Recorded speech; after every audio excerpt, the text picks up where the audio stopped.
Je voudrais, à l'entame de mon propos, souhaiter à toutes et à tous la cordiale bienvenue à cette 14e session du Conseil supérieur de l'agriculture. Chaque année, à cette même période, le chef de l'État réunit les acteurs du monde rural et les membres du gouvernement pour discuter des grandes préoccupations de l'agriculture, un secteur vital et stratégique pour notre pays.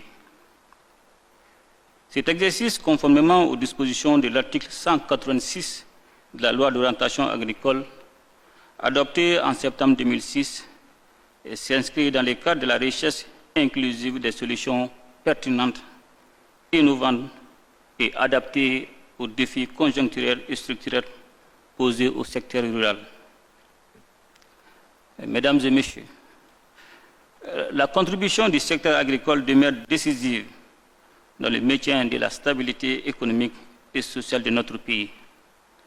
Son rôle est déterminant en matière de sécurité alimentaire et nutritionnelle, d'amélioration du cadre de vie des populations, de création d'emplois, d'activités génératrices de revenus et de catalyseurs de la transformation structurelle de l'économie malienne. C'est pourquoi le secteur agricole reste au cœur des priorités du gouvernement afin que le système de production agricole et les résultats atteints grâce aux efforts inlassables des exploitantes et exploitants agricoles s'améliorent régulièrement. Également, cette 14e session du Conseil supérieur de l'agriculture me donne l'occasion de remercier tous les acteurs de la profession agricole pour leur résilience et leur soutien aux efforts du gouvernement de transition en ces moments difficiles de la vie de notre nation. Et je remercie aussi tous les partenaires au développement du monde rural pour leur appui constant et multiforme. Il importe de rappeler que depuis le 14 janvier 2022, notre pays a retrouvé sa souveraineté qui mérite d'être consolidée par nos efforts au quotidien. À ce titre, l'un des combats, et non les moindres, demeure la conquête stratégique de la souveraineté alimentaire et nutritionnelle. Par ailleurs, la création de l'Alliance des États du Sahel et la sortie de nos États de la CEDEAO marquent un tournant décisif dans notre histoire et raffirment une fois de plus notre volonté de prendre notre destin en main. Pour y parvenir, nous devons faire appel à notre génie créateur et à notre savoir-faire agricole en vue de propulser la production et la productivité agricole. C'est le lieu d'inviter particulièrement le département en charge de l'élevage et de la pêche à redoubler de vigilance face aux manœuvres destructrices de certains anciens partenaires qui financent des ONG opérant dans certains pays côtiers avec comme objectif la transplantation et le maintien du cheptel salien dans ces pays. Après des séminaires et ateliers organisés sur la question, leur mode opératoire consiste à organiser une prétendue campagne d'aide en faveur des éleveurs sahéliens en les incitant à franchir nos frontières avec leurs troupeaux sous le couvert d'une transhumance habituelle afin de les permettre de se sédentariser dans ces pays. Le but final est bien d'anéantir nos cheptels qui demeurent un point fort de nos économies. Des instructions seront instamment données dans ce sens pour prévenir cette menace.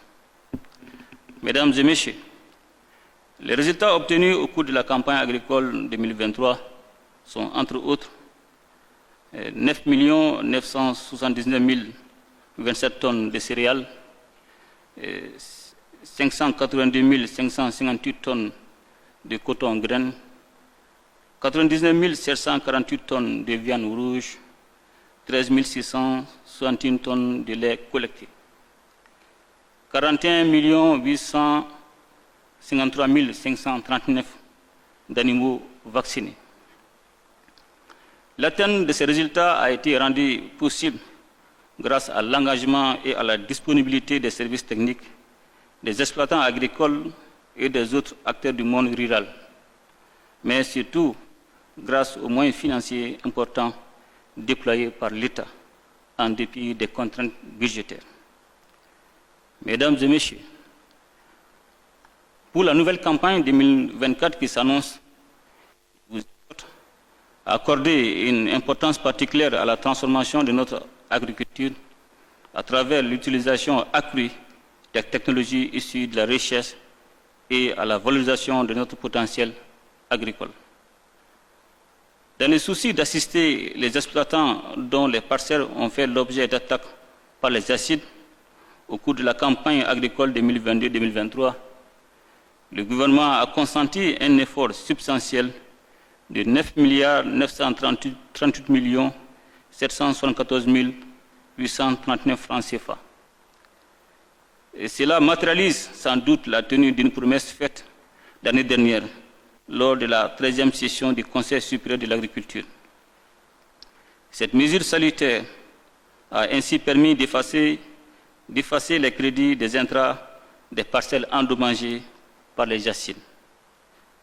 Dans le cadre de la création des conditions d'amélioration des performances de notre secteur rural, il s'avère impérieux de prendre des dispositions pour élaborer une stratégie nationale d'agroécologie dans le cadre de l'amélioration et du maintien des équilibres écologiques, gestion durable des terres et le développement d'options techniques pour l'adaptation ainsi que l'atténuation des effets néfastes du changement climatique. Mettre en place la coordination multisectorielle de la sécurité alimentaire et nutritionnelle à travers la mise en place effective des organes, en l'occurrence le Conseil national unifié de sécurité alimentaire, de nutrition et de protection sociale. Amorcer le processus d'adoption de la politique nationale du Conseil agricole et son dispositif de système national du Conseil agricole pour un encadrement rapproché. Avant de terminer, je tiens à annoncer qu'au titre de la campagne agricole 2024, les prix d'achat des intrants agricoles subventionnés et du coton graines fixés ainsi que le suit. 14 000 francs CFA le prix d'achat de 50 kg pour les engrais minéraux. 3 000 francs CFA pour les engrais organiques.